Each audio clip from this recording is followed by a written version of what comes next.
Hello everybody, this is Frankie Day for Frankie Day Models. This is the second video for the day. I'm not doing too bad. This is video number 3 for my Trumpeter 1/32 scale TBD-1 Devestator torpedo bomber. Okay guys, she's on her ways as you can see before me. I got the wing on pretty well. The center wing section fits very well. There are no fit issues at all. And I've got the outer wing panels installed. They're not glued yet. And I haven't attempted gluing yet though, because I was toying with an idea. Maybe I might be able to pull his wings out and put him in a temporary folding position if I want to, but I don't know. I didn't glue them in yet. I don't think tell you the truth, they don't need to be glued. They're friction locked somehow. There's a secret. Anybody's got this kit that's starting to build it right now. I think so far just me and Nigel are the ones on it, building it. I think. I rightly don't know. I know my build's underway. But anyway, those of you who got this kit, there's a trick to get these. If you want the wings on in the flight position, there's a trick of putting in those outer wing panels. First of all, you just can't put them in straight ahead and kind of snap them in. You won't do it. They won't work. The trick to the madness of it, how they designed it, is you take the wing and you insert it where it folds up flush up against the inner wing panel. Then you bring it down like you're going to fold it. It'll snap right in position, and there it goes. Here it is. A little filler, guys. A little filler. Not very much. Fuselage is very tight getting this stuff in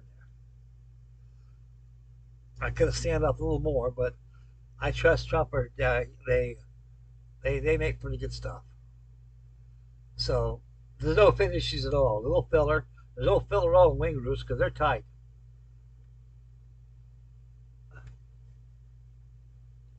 They're tight as a banjo string. Underneath, nice and flush. That's all sand and thing. Almost ready for painting. There's the bomb aimer's door. It's open. There's see the reflection from the window inside there? See what it is? You got a torpedo officer. This thing was designed for 3 people. You had your pilot, you had your torpedo officer or specialist or bombardier, wherever he may be, or an observer. I don't know. But during the early parts of the war, all 3 personnel were used on this airplane here. Rare you had a enlisted man. He was a rear gunner and a radio operator. Now, if this thing was in a bombing mission at high altitude,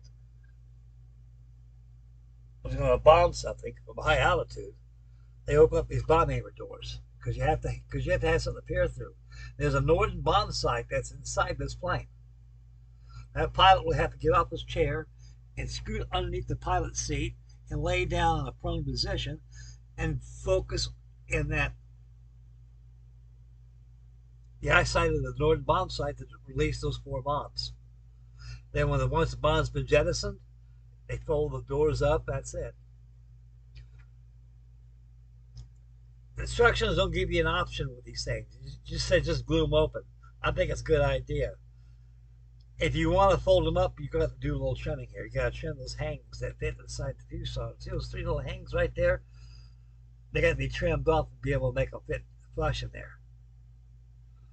I haven't put the bottom plate there. That's optional. If it's going to be a bomber, it was designed to be a bomber, like a land-based plane. They go ahead and ferret this in. This thing was actually designed as a torpedo bomber. That's exactly the role it portrayed until it was obsolete. There's a special plate picture which mounts that big old Mark 14 or 13 torpedo they had. Under carriage is straightforward, as you can see. I did not glue the hubs onto the oleos, fellas. They come off. I just put them on there just something for it to stand on because it's got brake. See, it's got brake lines in there. I don't want to bust those brake lines. That's why I went ahead and put the hubs on the oleos. I'm gonna go back and I'm gonna start painting that. I should have caught that a while ago by painting it with interior green. I will get that. I got to paint the interior green right there, and also that'll be it right there. And I'll go ahead and do some masking. ready to do some painting. I'm going to paint the same Battle of Midway.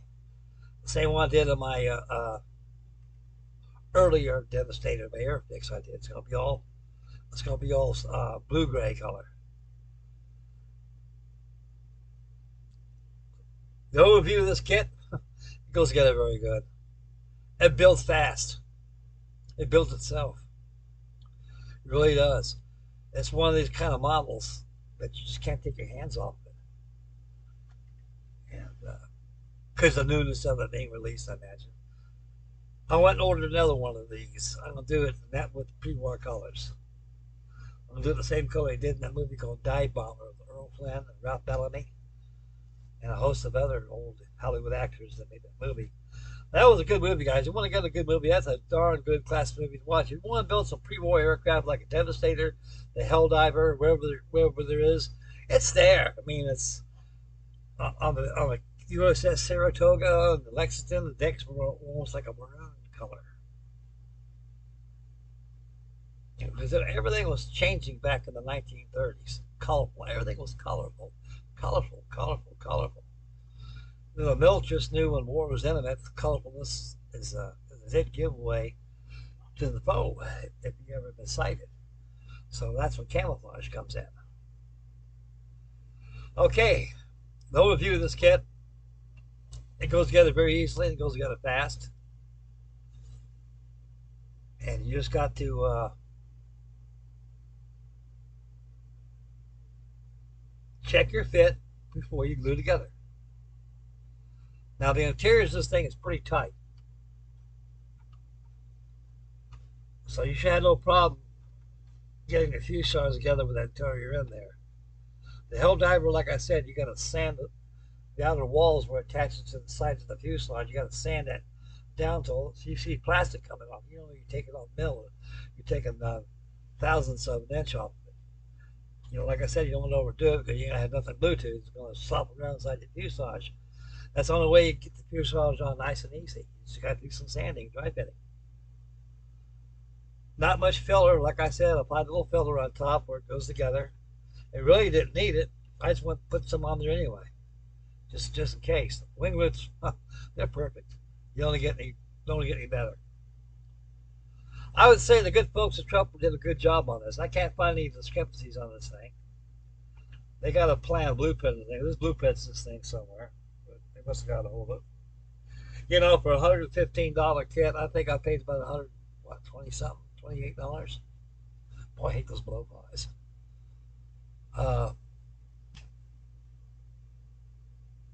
Yeah, about 128 bucks I bought this thing. I bought this thing from Hobby Link. That was a discount. It was $115. So they probably run about 130 bucks, $128. Maybe $118. I'd say you probably run about 118 if you find any hobby shops nearest you. Unfortunately, out here, the hobby shops got out here is about as bland as a dog biscuit. They don't keep up to date models. Like I always envy all you fellas out there. They got those hobby shops. They get all these beautiful looking kits in there and stuff. I'll be there all day and night spending money, having a good time. This hobby shop out here, they more or less tend to the RC boys, guys with these RC cars and stuff. They're nice, you know. But how about some of us plastic wood boys? You know, we need a little love here too. They got kits laying on there on those bottle shelves that have been in almost 20 years. Almost 20 years. If I was a thief, there's nothing there I wouldn't want to take in plastic. There's nothing there. Once in a while, they'll get a new one and put it there, and guess early bird gets run and get it snatched. I went ahead, got a hold of Sprue Brothers. I get mine for about the same thing. I got this for from Hobby Link at $128.37. So I got that ordered yesterday. So I shall get it probably maybe by Monday or Tuesday. That's gonna be the pre-war color, and I'm gonna put it in my stash pile, let it rot for a while until I get on it. And somebody come up with a group build, and I'll bring it out of the closet and start working on it. As I mentioned on the By Name doors, really detailed. It's beautiful there. I mean, I said, oh, at first I was going to go ahead and just close them up and screw it, you know. No, no, no, no, no, no, no. They went through all that fuss making all that detail in there, and guys like to know, people out there like to know why those doors are there for. Now you all know. Bomb anchor doors. This airplane is very prehistoric. It was obsolete before its time. At the time it was first designed and signed over to the United States Navy, it was actually the most modern airplane of its time, but it was outmatched. That was the that's what it caused it to be obsolete. It was outmatched. The people who designed this thing had no foresight enough to know that this thing's in combat. It's got to have something to protect it, and that's why they went to model planes because they knew war was imminent. They couldn't wait for these doggone biplanes they've been building. This airplane is my overview of it. It could have lasted a little longer in the service. It could have lasted at least a year longer until they got the until it was completely phased out, and the Avenger, which was the mainstay of the United States Navy and remained throughout the war. But this thing could have stayed in service at least 6 months, at least 6 months, or maybe perhaps even longer in the war, if it had proper torpedoes and very, very experienced pilots and proper air cover. These things could do the job. I mean, the slower these things go, the more accurate you can drop that torpedo. But you got bullets coming at you and stuff. The Battle of Midway, when these guys took off from the Hornet and the Enterprise, these guys were. It was a suicide mission. They should have had proper air cover. Some torpedoes made its mark, but they didn't explode because they're duds. So it was superseded by the Grumman TDF Avenger. They called it the Avenger to avenge Pearl Harbor. So Devastator actually was used as trainers in land bases, air stations, land-based air stations, and some are. I don't think too many of them were Lend-Lease because they just stopped production on it. I mean, early 1942 during the war, after the Battle of Midway, they say, "No, we don't need no more of these. These things that had to link them down some. We got to have something better." And they did. When you got pressed in the war, you got to use what you got. Okay, that's it for video number 3 for the Trumpeter 132nd scale TBD Devestator 1 torpedo bomber. Buy one. It's well worth it. It makes an excellent, excellent companion next to the Helldiver or your TBF or any 132nd scale naval plane that you got laying around. It makes a very, very excellent companion to it, and you can see the evolution of how something like this turns into something like the TBF and others. And, oh yeah, as a technical note, when I was a little boy growing up, we had a lot of metal die-cast stuff back in the days, back in the 1940s and 50s. They had a company name was Hubley, Hubbley. Hubley made nothing but pot metal, white metal die-cast models, airplanes that had the wings folded and the landing gear retracted and stuff. They had one of these. Hubley made one of those. My dad bought it for me. I think how much he paid for that thing? I think it was about $2. Pure metal. I mean, it was all yellow and silver, and the tail was all blue. And I had no idea what the torpedo because it was a TBD at the time. All I knew was some kind of a Navy airplane. That's kind of funny. They Hubley made something like that one time. A lot of you guys probably know what I'm talking about. But I don't think it was a TBD. It looked like half Thunderbolt, half TBD with naval colors on it. It may have been, I don't know. But it's a beautiful airplane, guys, to say the least. Here again, you don't want to shoot this thing with primer because you'll fill in a beautiful looking rivets there. The rivets on this Devastator is almost like that of the Helldiver. very fine, finito, very, very, very fine, and more primary put on less paint, you're going to obstruct all those little bulkheads. So stuff like that on fine rivets like this, on a kit like this, in general, is always good to do your pre-shading with your black color. That's if you're doing a camouflage color. But if you're doing something in like pre-war color, yellow wings, aluminum fuselage, use aluminum. A nice dusting of aluminum. Either that, use chromate green, which works very well. A very light dusting of that. Pre-shade with that, a lot of dusting. Blues, always use your blacks. And after the pre-shading of the panel lines has been achieved, then you go around and take your airbrush, open up the nozzle a little more, or double action if you got, and start giving the plant a dusting. Don't make it completely black. Just enough that gray starting to disappear. It'll look like smoke. When it gets like that, that's it. Then you go ahead and proceed with your colors. Okay, that's it for the TBD Devastator torpedo bomber. I should have this thing done probably next week. Okay, Sunday.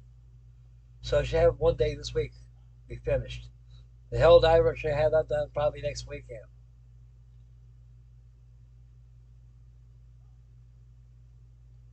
And after that, I'm going to finish up that SBC3 Hell Diver. And I'm going to put the rest on ice. I'm going to finish up that B-26 take and we have live action. I'm tired of looking at that thing. And so, I'll probably be 3 videos today. The Lancaster by 148 scale, I'm going to go ahead and put that in my storage and get that later on because I'm thinking about jumping on ships pretty soon. I got that Yorktown over there. I like to work on that. I'll make a nice end box review of that. Get started on that.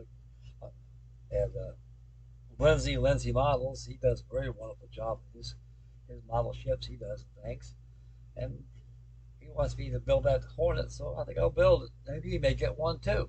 Anyway, it's a real nice kit, fellas. It's a Merit kit. It's a Merit I Love You kit. So I like it. I'm going to build it. And that'll be it. That's it for me. That's the TBD.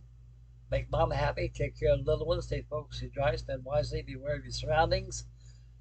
Excellent day for a barbecue. Great day to relax. When I do this live action job, get your favorite model and you can build along and watch me paint this bad boy. And that'd be it for me. That's the TBD. And thank you for all the new subscribers, all my viewers, all the candor and comments. I'm very, very welcome and very, very appreciated and very, very, very honored. Okay, so I'm out of here. This is Frankie A. Frankie A. Model signing off. We'll catch you guys on the live action.